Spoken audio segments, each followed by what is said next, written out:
Welcome to School Spotlight. I'm your host, Kathy Yaffa, and I'm here today in the BevCam studio with Dr. Supt Hiersche, who is the superintendent of Beverly Public Schools. Welcome to School Spotlight. Thanks so much for coming. Thanks for inviting me. Now, I almost was going to refer to you as the new superintendent, but you've actually been on the job for 6 months now? 6 months.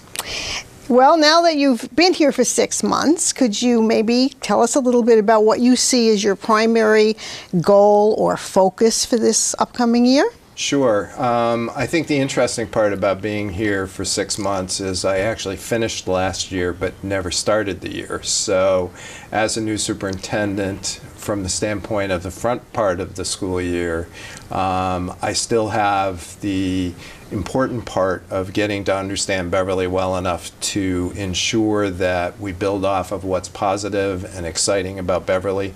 Make sure that I have an opportunity to get to know people not only in the school system but in the community as a whole. And then make sure that what they hired me to look at are the things that we capitalize on initially. So a lot of what we've been working on is a global education initiative with the administrative team. We've hired 3 new principals this year. We have a new assistant superintendent additionally, so we spent some time this summer developing us as a team and building our own leadership skills and guaranteeing that we can put together some goals for the district that make sense.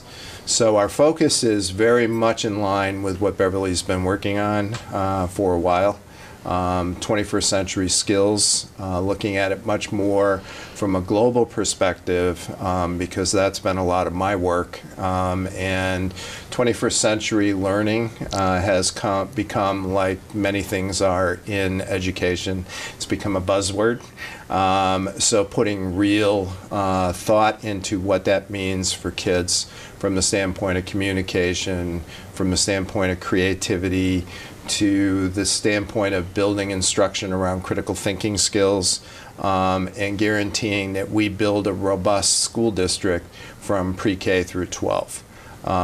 So there's been a lot of work around building the technology infrastructure at the high school, a lot of work around looking at the middle school, and also this year we're trying to build a robust infrastructure for instruction for the classroom for the elementary schools.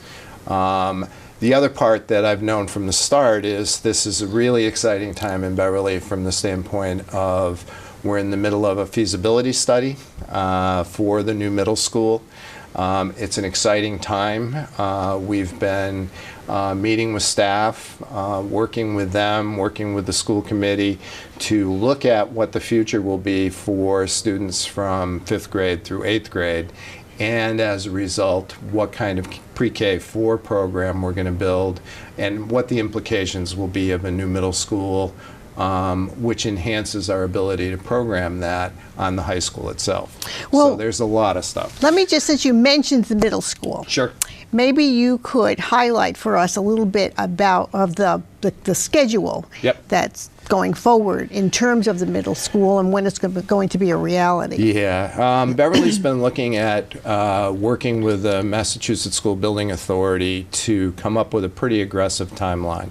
As we all know, Briscoe's been there a while, and while it's a wonderful building from the standpoint of architectural and the fact that the city's kept it up really well for an old building, it's an old building.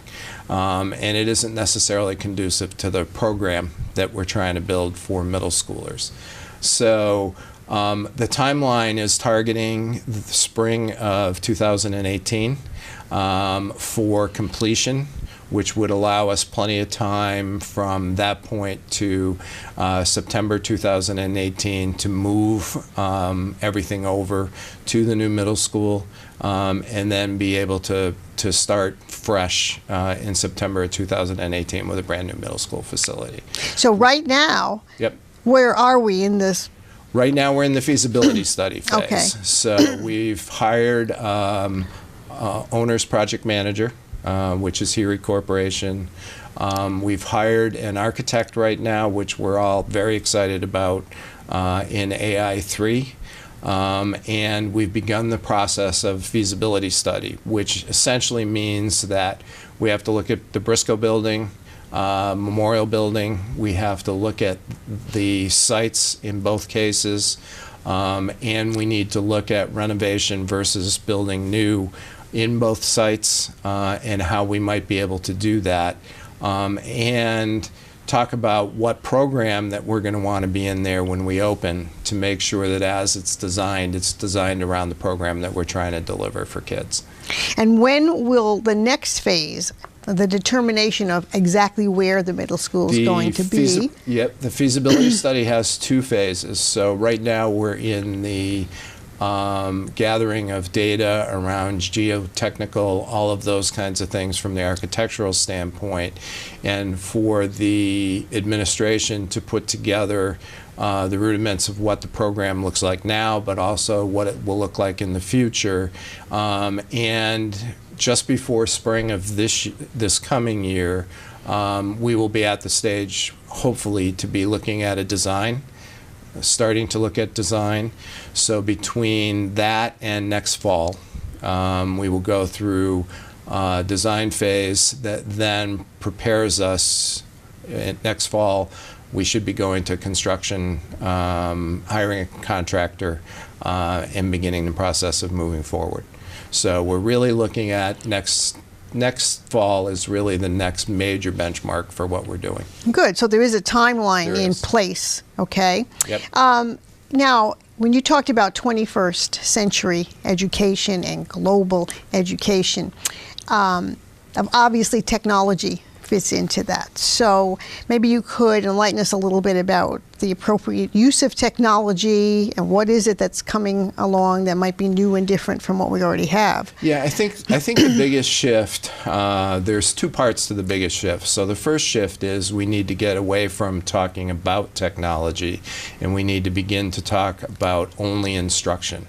And then once we know exactly what we're doing for instruction in the classroom, then technology is the tool that allows us to do that.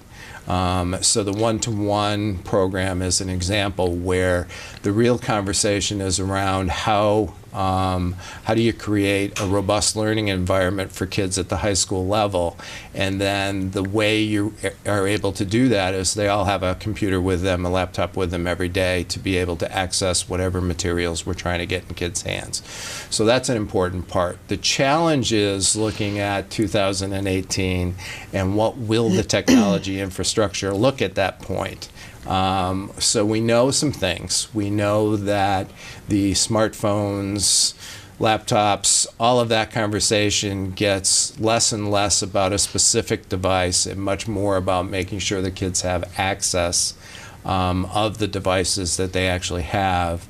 But we don't actually know in 2018 what the primary device is going to be that kids will have and utilize for school.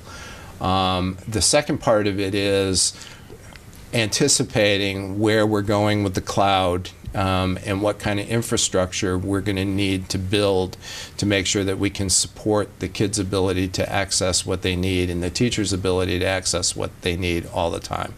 And the interesting part is what we do know is that the use of media is beginning to explode. So I've done a lot of research with Dr. Young Zhao out of the University of Oregon. And one of the interesting pieces he talks about is that we never would have created the printed page if we had the ability at the time to show visuals. Well, we now have the ability to show visuals for everything, and we have the ability to have kids demonstrate that in a multimedia fashion. So how do we get that built into classrooms, built into projects that kids are working on, and built into the way in which kids function, because the work world that they're going into is that world. So how do you anticipate what those are going to be over the next 4 or 5 years? And that's actually the exciting part. Is trying to keep up with what's going on. Well, I see it as a very big challenge, one that I am sure that I wouldn't be able to handle. I'm glad that you are excited about it. How do you anticipate? Well, for me, a lot of it has to do with my background. So I go back to the early 70s mid-70s, where I was actually a computer science teacher, and I was a computer science teacher because I was the only one in the school who had taken a computer course, and Digital Corporation actually had provided machines for us to have kids work on. So that's kind of been my life for the last 40 years. And some of the things that we've hoped to have happen from the ability of kids being able to contact other people around the world, have real conversations, from the standpoint of having real images in the classroom, is just bearing fruit now, and yet it's been there for a really long time. So we're finally beginning to understand that education is also a business, and we're beginning to reflect what the business world is. So we need the technology in order to make sure that our teachers have the tools that they need to access things. One of the challenges as you go into any program is when teachers have the tools, there's a lot more free educational content material out there than we realize. And you didn't used to be able to do that. We now can access free content material for every classroom in the district because the teachers have the ability to show that to kids. How do you see this changing the instructional methods on the elementary level? On the elementary level, it's really going to be an enhancement of where we are from an elementary classroom. I always challenge people to go into a second grade classroom now, because when I think back to when I was in second grade, we were worrying about scripting and which form we were using to do that. Now kids are writing paragraphs, they're writing for people for understanding. So they're doing a lot more work than they did before.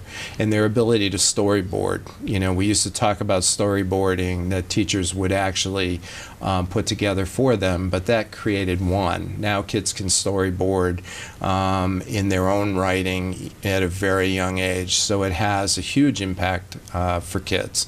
And my favorite story always is, when I was young, when we were talking about an aardvark as an example in class, the teacher took a very large book, showed an aardvark to the class, and then moved it around so everybody could see it.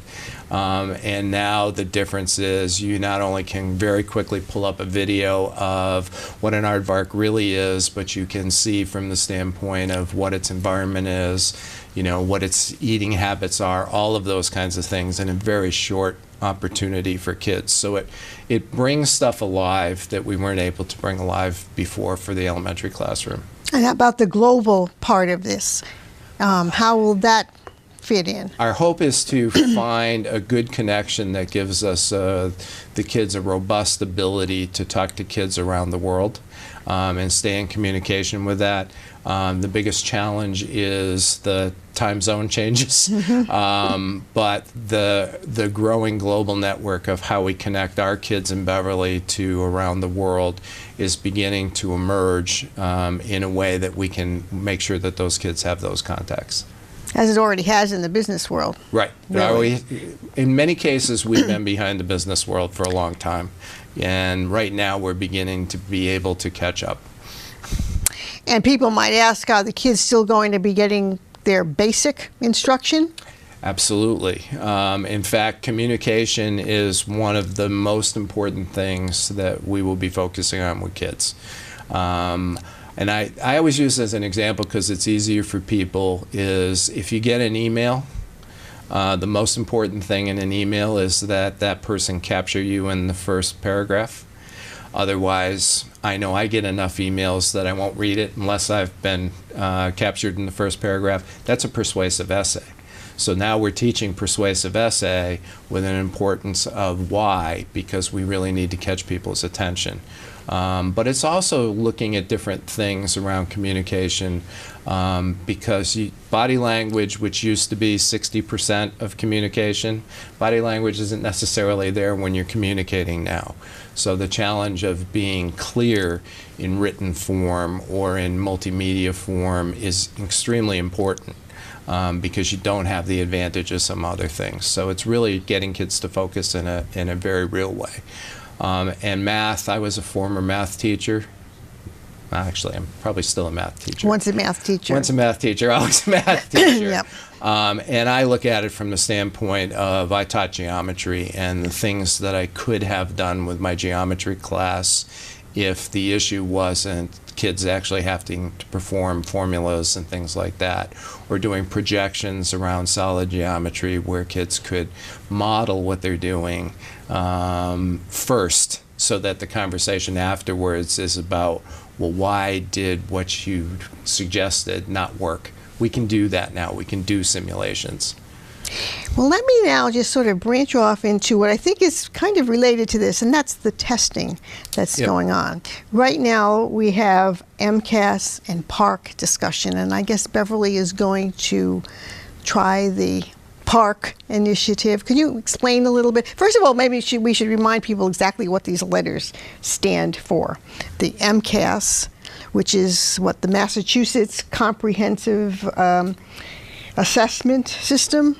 Do I have that right? That's correct. Okay. And PARC. The interesting part is we never got to the system. Okay. Okay. Because it was never meant to be a single test. But we never got beyond that. And how long has MCAS been around now? 1998. So in many cases, if you look at all of the things that have been in place in 1998 and how many of them are still in existence in the same way that they have been, it's not too many. So MCAS was a very important first step for Massachusetts because it raised the standards across the state. But it's become an old tool. And actually is getting to the point of sunset now. So whether we do PARC or we do a new MCAS, MCAS is going to change pretty substantially in the next couple of years. Well, if you think about 1998 and 2014, in terms of technology, it's like a night and day, I guess. So now the PARC test, and I have to read this because it doesn't exactly roll off my tongue. I have to look it up all the time, too. Partnership for Assessment of Readiness for College and Careers, PARC. Okay. Do you want to tell us exactly what this is and how it differs from MCAS? Well, initially, one of the important things to remember is that Massachusetts has always been concerned that if PARC or any federal test came about, that it needs to be at least as challenging as the standards that we have in Massachusetts. So Massachusetts actually has taken a leadership role in the development of the Common Core and the development of PARC to ensure that Massachusetts, who has had the highest standards in the country, we're not lowering their standards as we move forward. One of the other important parts of this is that part of our challenge with MCAS is the results take a long time to get. So not frequently, every year, the kids who took the test last spring are somewhere else in the fall when the test results come in. And so that's been a challenge. So how do we get results faster? So what PARC is doing is matching themselves to the Common Core, which is what in Massachusetts we've been working on for the last 4 years, since Massachusetts adopted that as the Massachusetts Core, which raises the standards, focuses much more on kids being given challenging questions, and then having those questions, the answers to those questions come from the learning that the kids have had during the year. So there were some open-ended questions in MCAS. This is much more from the standpoint of having kids bring together their knowledge and prove that their knowledge can help them solve a problem. And then be articulate about it when they're done to make sure that they can communicate well what process they took, how they came up with the solution that they did, and that other people can understand that. Now, the important part is that's the way we instruct now. That's the way the classroom teachers are functioning from the standpoint of teaching kids how to come together with solutions to problems, with solutions to questions that are actually at a very high level. We all have questions as to whether PARC's the right solution or not, we felt, I think, very strongly in Beverly that in order to be part of that conversation, we actually have to give the test to make sure that we have the ability to provide input to the state as to whether PARCC is the right solution or there needs to be another solution for us. It also is online. So the promise so far is that we will get results more rapidly than we've got them in the past on MCAS. We have a challenge, like most school districts, as to whether we're going to be able to do the online. We're finishing that process off now. We actually have to let the state know on October 31st as to whether we're providing the online test or we're going to be doing paper and pencil. We know at this point that our elementary schools will be able to do online. We know that the high school can do online.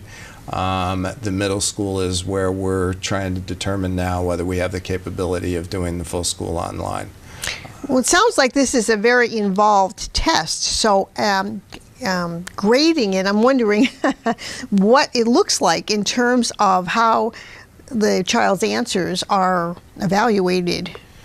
It actually is a very intricate analysis using rubrics and using common rubrics across the country. In theory, that's the goal too. We have a very mobile society now, so kids coming to Massachusetts and any Massachusetts schools should be in the same place. And right now they're partnering with a company to develop software that will analyze the test and figure that out based on the rubrics that have been set by the group that's developing the PARCC assessment. And I understand, if I understand correctly, that taking the test this year will not really have any consequences in terms of, it's really more of an experiment? It essentially is an opportunity to test the test. Because one of the challenges is making sure that both the state and the local district has the ability to do the online portion. So there's been a lot of funding, not necessarily in Beverly, because we've really done what we would have done anyway, of school districts to bring themselves up to speed from a technological standpoint so they can take the test. But there may be glitches. There were glitches last year because we did some piloting of the test. There were some pieces that weren't working properly, not from the standpoint of Beverly, but from the standpoint of the technological infrastructure at the state level. So they think they have all of that worked out, but the concern was to give school districts held harmless concept. So they're going to still be doing the levels, and Beverly's a level 2 school district, so it's very important for us not to drop to level 3 in an experiment. So what they essentially are doing is, if we were to go up to a level 1, we get to go up to a level 1, but we would not go down from a level 2 for this 1 year. So our other concern is making sure that the kids have a practice year prior to the following year, where everything then becomes high stakes, whether it's PARCC or a new MCAS. Okay, so then a decision will have to be made next year. Actually, the decision will be made at the end of this school year by the state as to whether they're doing PARCC or they're looking for MCAS. Okay, it sounds like another challenge looking forward. But it won't be a Beverly decision, it will be a statewide decision. Now, one other area that I thought maybe we could touch upon was free all-day kindergarten, because this is something that I think is of interest to you. What's the plan? We all know that full-day kindergarten gives kids a leg up.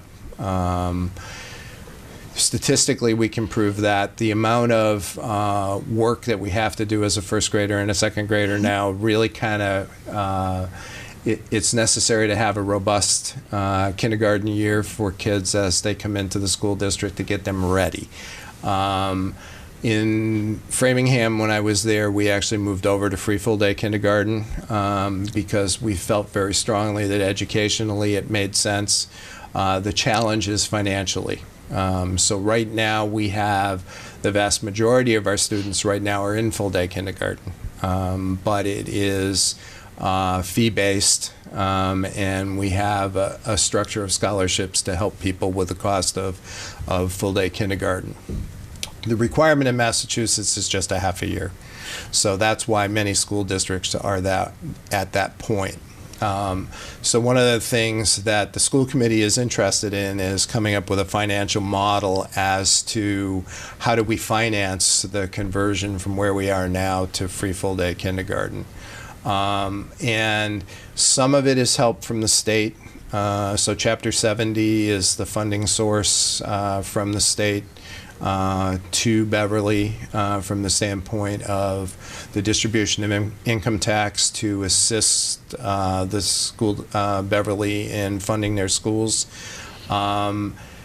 Chapter 70 is built on the number of kids you have in your school district as a 1.0 child. All of our kindergarten students are considered to be a half. So we do know that if we were to do away with the fees, because the kids don't count if you charge a fee. So if we were to do away with the fee, we would get more Chapter 70 funds into Beverly. The problem is that's always a year after you actually begin that process. And our other challenges. Right now, Beverly's not a community that gets a lot of Chapter 70 funds, where in Framingham, we were able pretty much to fund the conversion with what we were going to get from Chapter 70 in the following year. Beverly's not in that situation, but there are grants out there, so we're going to do the investigation on what it's going to financially cost. And the other problem we have is space. So one of the reasons we are looking at a 5-8 middle school is that it will free up space in the elementary schools to restore not only the science classrooms and other labs that we've taken for classroom space, but it will also create the space for full-day kindergarten in each of the elementary schools. Okay, so it looks like all-day free kindergarten may be in the not-too-distant future for Beverly. Well, I think there's been a lot of conversation in Beverly around that, and I think it's a matter of predictability around financing and budgeting. Okay, but it sounds like it's coming along. We hope so. Okay, so are there any other initiatives or issues that you would like to introduce here? Or? Well, I think the important part is that budget is the way in which we are able to do all of the things that we just talked about. So one of the things that I've done over time, and we'll start the process this year, is getting some predictability of budget long term, not just in a single year. So as an administrative team, we're going to be looking at what does the next 3 years look like? And what are we trying to fund, because it's important for the kids in Beverly to do that, and then how do we help the community have a predictable cost of what the educational program in Beverly is going to be. And so that's a major undertaking that we will be going through, is transitioning from the way we've done budget in the past to a much more future thinking, guaranteeing that people kind of have a pretty good predictability as to what we're going to be looking for the students in Beverly over time. Certainly have been doing it around facilities. I admire what Beverly's done around facilities. We have great in elementary schools, we have a great high school, and we're going to have a great middle school. So that's the kind of thing that we need to do with the operating budget as well. Well, it sounds like you are well in command of the situation, and hopefully you're enjoying your stay here in Beverly. I've found the community itself is just absolutely wonderful. I've felt welcome since I got here, and have felt comfortable since I've come to Beverly, and so I'm really looking forward to my time here. And I think the school district is great, so we're building from a solid foundation, which makes it a lot easier. Well, thank you very much for joining us today. It's been a pleasure talking to you, and hopefully we will have you back again when things start rolling a little more and we have a little more information to share with our viewers. So thank you again. Well, thank you for inviting me, and I'd be more than happy to come back. Sounds good. Thank you. you.